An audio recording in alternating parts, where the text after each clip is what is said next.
கதி கலங்கிய பாகிஸ்தான், தாறுமாறாக தாக்கிய ஆப்கானிஸ்தான். வெடிக்கும் புதிய போர், பதற்றம். ஆப்கானிஸ்தான் மற்றும் பாகிஸ்தான் நாடுகளுக்கு இடையே நீண்ட காலமாக நிலவி வரும் எல்லை பதற்றம் தற்போது ஒரு புதிய உச்சத்தை எட்டியுள்ளது. இரு நாடுகளும் மாற்றி மாற்றி வான்வழி தாக்குதல்களை நடத்தி வருவதால் தெற்காசிய பிராந்தியத்தில் பெரும் பரபரப்பு ஏற்பட்டுள்ளது. இந்த மோதலின் பின்னணி மற்றும் தற்போதைய நிலை குறித்த விரிவான தகவல்களை இங்கே காணலாம். பல மாதங்களாக நீடித்து வந்த வளைகுடா மோதல் இப்போதுதான் ஒரு வழியாக முடிவுக்கு வந்தது. இதனால் ஒட்டுமொத்த உலகமும் நிம்மதி பெருமூச்சு விட்டுள்ளது. கச்சா எண்ணெய் விலை கூட இப்போதுதான் சரிய ஆரம்பித்துள்ளது. ஆனால் இந்த மோதல் முடிவதற்கு உள்ளாகவே ஆசியாவில் இன்னொரு மோதல் தொடங்கிவிட்டது.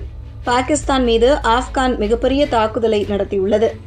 இது தொடர்பாக ஆப்கானிஸ்தானை ஆட்சி செய்து வரும் தாலிபான் அரசு ஒரு அதிரடி அறிவிப்பை வெளியிட்டுள்ளது.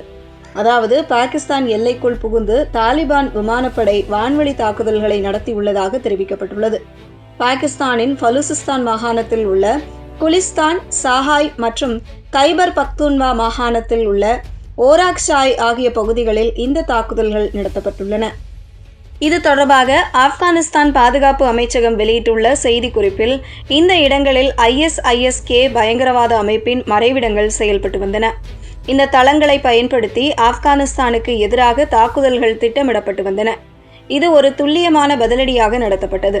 எங்கள் நாட்டின் பாதுகாப்பிற்கு அச்சுறுத்தல் ஏற்படும் போது அமைதியாக இருக்க முடியாது என்றும் தாலிபான் அரசு தெரிவித்துள்ளது. இந்த மோதல் திடீரென வெடித்தது அல்ல. கடந்த சில நாட்களுக்கு முன்பு பாகிஸ்தான் விமானப்படை ஆப்கானிஸ்தான் எல்லைக்குள் புகுந்து தாக்குதல் நடத்தியது. தங்கள் நாட்டு பாதுகாப்பு படையினர் மீது தாக்குதல் நடத்தும் தீவிரவாதிகளின் இருப்பிடங்களை தான் தாக்கியதாக பாகிஸ்தான் கூறியது. இருப்பினும் இதை மறுத்த ஆப்கான், பாகிஸ்தான் நடத்திய தாக்குதலில் பெண்கள் மற்றும் குழந்தைகள் உட்பட அப்பாவி பொதுமக்கள் கொல்லப்பட்டதாக குற்றம் சாட்டியது. இதற்கு பதிலடியாகவே இப்போது ஆப்கானிஸ்தான் பாகிஸ்தான் எல்லைக்குள் தாக்குதல் நடத்தியுள்ளது. பாகிஸ்தானுக்கும் தாலிபான்களுக்கும் இடையிலான மோதலுக்கு முக்கிய காரணம் TTP எனப்படும் தெஹ்ரீக்-இ-தாலிபான் பாகிஸ்தான் என்ற அமைப்புதான். பாகிஸ்தான் அரசுக்கு எதிராக கலகம் செய்யும் இந்த TTP அமைப்பினர் ஆப்கானிஸ்தான் மண்ணில் தஞ்சம் புகுந்து கொண்டு பாகிஸ்தான் மீது தாக்குதல் நடத்துவதாக பாகிஸ்தான் தொடர்ந்து குற்றம் சாட்டி வருகிறது. ஆனால் தாலிபான் அரசு இந்த குற்றச்சாட்டுகளை மறுப்பதோடு தங்கள் மண்ணை யாரும் மற்ற நாடுகளுக்கு எதிராக பயன்படுத்த அனுமதிப்பதில்லை என்று கூறி வருகிறது. இரு நாடுகளுக்கும் இடையே நிலவி வரும் இந்த பதற்றத்தை தணிக்க பலமுறை பேச்சுவார்த்தைகள் நடத்தப்பட்டன. ஆனால் அவை தோல்வியிலேயே முடிவடைந்துள்ளன. சமீபத்தில் பேசிய பாகிஸ்தான் பாதுகாப்பு அமைச்சர் கவாஜா ஆசிஃப், தாலிபான் நிர்வாகத்துடனான பேச்சுவார்த்தைகள் தோல்வியடைந்துவிட்டன என்று வெளிப்படையாக தெரிவித்தார்.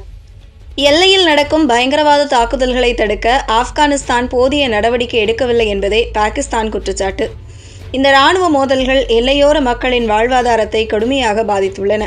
மேலும் இதனால் இரு நாடுகளையும் இணைக்கும் முக்கிய வர்த்தக பாதைகள் மூடப்படுகின்றன. லாரிகள் மற்றும் சரக்கு வாகனங்கள் எல்லையிலேயே நிறுத்தப்படுவதால் தொழிலதிபர்கள் மற்றும் உள்ளூர் தொழிலாளர்கள் பெரும் நஷ்டத்தை சந்தித்து வருகின்றனர். பாதுகாப்பு காரணங்களுக்காக துரந்த் எல்லை பகுதிகளில் கடும் கட்டுப்பாடுகள் விதிக்கப்பட்டுள்ளன.